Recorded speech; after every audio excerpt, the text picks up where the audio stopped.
Hello and welcome to Gray Matters, where matters of the brain and brain injury matter to us and matter to you. I'm Eddie Reynolds, Outreach Coordinator for the Brain Injury Alliance of Kentucky. And it's good to be back again on another Friday to talk about Gray Matters. As you are aware that whether you are a survivor of a brain injury or you're a caregiver of someone who has a brain injury, or a friend, and actually we hope that you might be a teacher or an employer or a co-worker of someone who has a brain injury, and you would like to learn a little bit more so that you can be a help in a person's long-term recovery. We're here today to help give you some tips and some understanding about brain injury. Brain injury has long-term effects, not only upon the individual and the family, but also on the society as a whole. Because of the financial pressures of brain injury, personality changes, family changes, divorce is very common.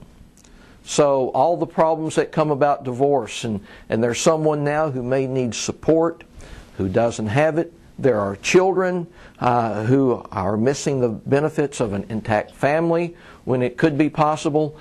These things happen.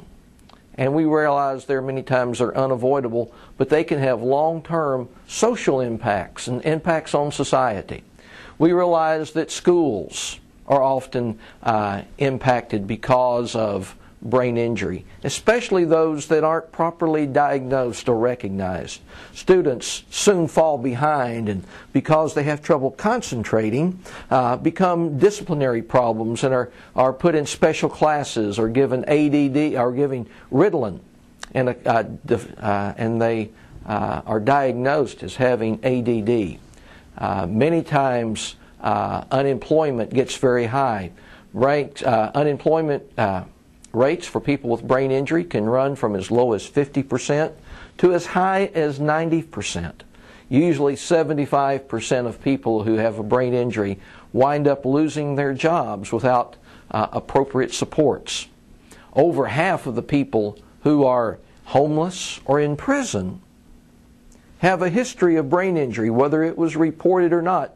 So we all pay in higher bills, medical bills, in supports for children and from broken families, to supports for those who are homeless and in prison. We all pay a high social price because of brain injury, and especially unidentified brain injury.